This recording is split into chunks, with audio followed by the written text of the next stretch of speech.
Hello दोस्तों, नमस्कार। आप सभी का हमारे इस YouTube channel audio books of Prince में तहे दिल से स्वागत है। आप सभी से एक गुजारिश है, अगर आप हमारे इस चैनल पे पहली बार आए हैं तो इसे सब्सक्राइब, लाइक और शेयर करना बिल्कुल ना भूलें। तो शुरू करते हैं अपने बुक पैसा रास्ता है मंजिल नहीं का तीसरा चैप्टर।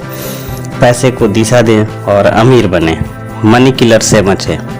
लापरवाही से पैसे खर्च करना जहाज में बने छोटे छेद के बराबर है जो जहाज डुबो सकता है।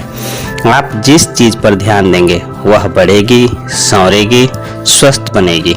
इस पुस्तक के प्रभाव से आप पैसे पर ध्यान देने जा रहे हैं, इसीलिए अब पैसा आपके जीवन में और ज़्यादा बढ़ेगा, जिससे आप अपने लक्ष्य पर और आसानी से बढ़ेंगे, क्योंकि पैसा रास्ता है, मंजिल नहीं। सबसे पहले आप हर महीने कितने पैसे का आदान प्रदान करते हैं, कितनी चीज़ों का मोल भाव करते हैं, उसका हिसाब रखना शुरू करें। आपके हर पैसे का जब तक हिसाब किताब आपके पास नहीं है, तब तक आप पैसे को दिशा नहीं दे सकते।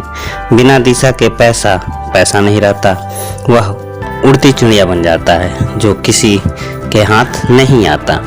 अपने आप से सवाल पूछें कि जो पैसे आपके पास आए उनका निश्चित क्या हुआ, वे पैसे कहाँ कहाँ और कैसे कैसे खर्च हुए।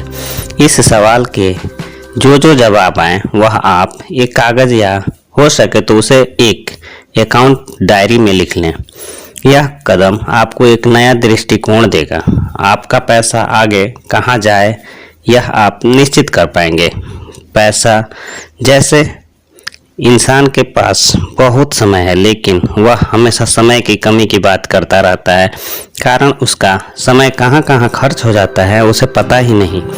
उसी तरह हर इंसान के पास पैसा आता है, लेकिन वह बेहोशी में कहाँ कहाँ खर्च करता है उसे पता ही नहीं रहता। समय को खाने वाले कामों को समय खाओ टाइम किलर कहा जाता है, वैसे ही पैसा खाने वाले खर्चों को मनी किलर पैसा खाओ कहा जा सकता है। आप इन मनी किलर से बचें। अपने जीवन में जहाँ जहाँ मनी किलर दिखाई दे उन्हें तुरंत इस पुस्तक की मदद से समाप्त कर सकते हैं। एक संसारी इंसान अपने पैसे का 100% हिसाब किताब इन 10 बातों से बनाएगा तो वह कुछ इस प्रकार होगा।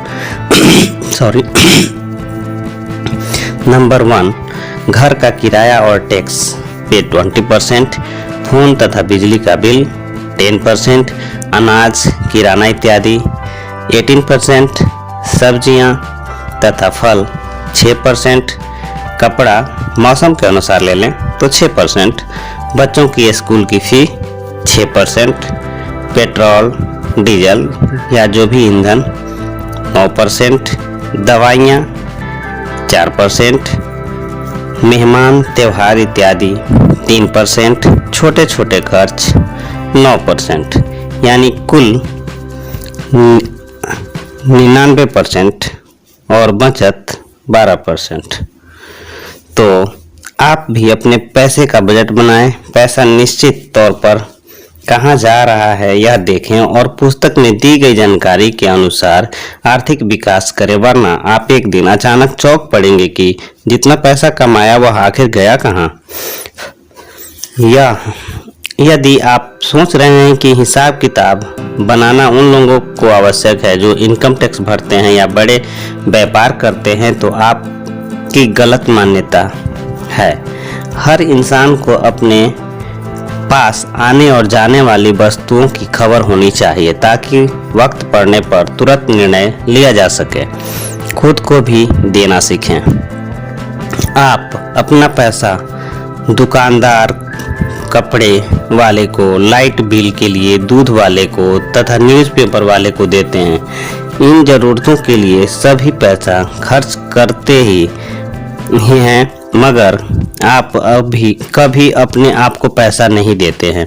आपको कभी ऐसा विचार ही नहीं आता कि अपने आप को भी पैसा देना चाहिए। आप बाकी लोगों को प्रेम देते हैं मगर खुद को कभी प्रेम नहीं देते। सभी को समय देते हैं मगर खुद के लिए समय नहीं निकालते। सभी की तरफ ध्यान देते हैं मगर अपनी तरफ ध्यान नहीं देते। इसलिए आपका वह विकास नहीं हो पाता जो अपने आप को पैसा, प्रेम और ध्यान देने से होता है। अब आपको अपने लिए निर्णय लेना है कि आप अपने आप को कितने प्रतिशत पैसे देंगे। यह गणित इस तरह करना है कि आपके पास जो भी आमदनी आती है उसके 10 हिस्से करने हैं। आपके पास कम पैसा हो या ज़्यादा, जितने भी पैसे हैं उसके 10 हिस्से आपको बनाने ही हैं। जब पैसे की मान्यता टूटती है तब गरीब से गरीब इंसान भी उसके पास जो है उसके 10 हिस्से कर सकता है, वरना इंसान यही सोचता है कि ज़्यादा पैसे कमाएंगे तो पैसे की समस्या सुलझ जाएगी और वह अमीर बन जाएगा। ऐसा सोच रखने वाले इंसान जीवन भर अमीर नहीं बन पाता, बल्कि वह बड़े दबाव में जीता है तथा हमेशा पैसे की तंगी महसूस करता है, क्योंकि उसने पैसे का रहस्य जाना ही नहीं है। समृद्धि के महावृक्ष का एक बीज। आपको यह नियम बनाना है कि अगर आपके पास 10,000 रुपये आए तो कहें कि मेरे पास सिर्फ 9,000 रुपये आए हैं। उन 10,000 रुपयों में से 1,000 रुपये आपके लिए समृद्धि का बीज है। जब आप यह रहस्य समझेंगे तभी आप समृद्धि का महावृक्ष बना पाएंगे।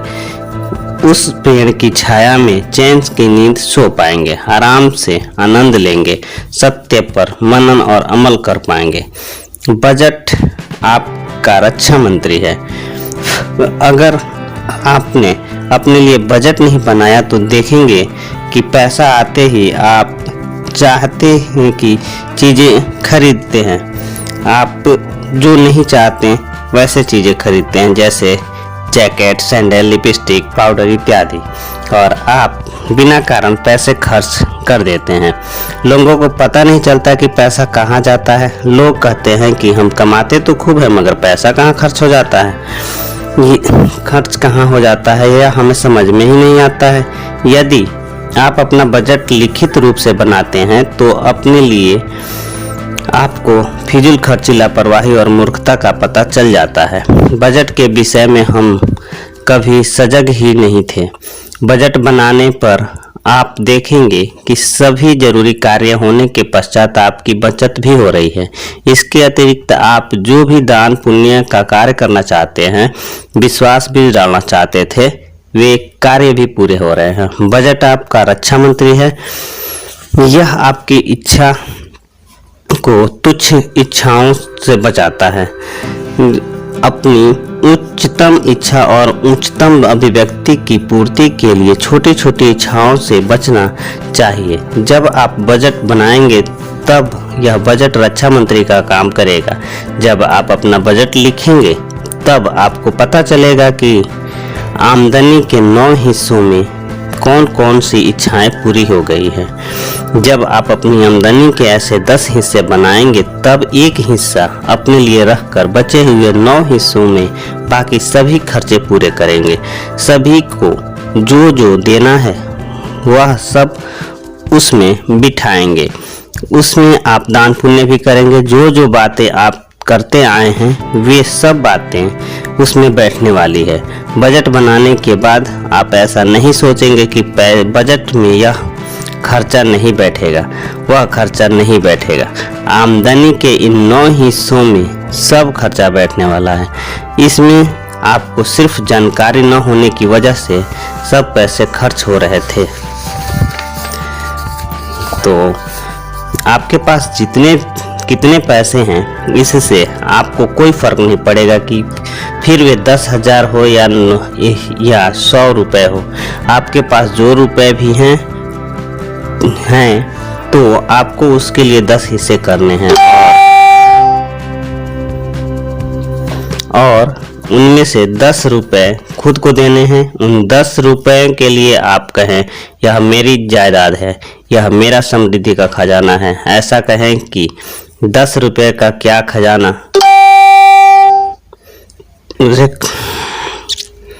उसे खजाना यह नाम भी कैसे दें। छोड़ा यहाँ से ना, यहाँ से पढ़ो, एक के काटे। आपके पास कितने पैसे हैं इससे कोई फर्क नहीं पड़ेगा, फिर वे 10,000 हो या 100 रुपये हो। आपके पास 100 रुपये भी हैं तो आपको उसके 10 हिस्से बनाने हैं और उनमें से 10 रुपये खुद को देने हैं। उन 10 रुपयों के लिए आप कहें यह मेरी जायदाद है, यह मेरी समृद्धि का खजाना है, यह मेरी दौलत है।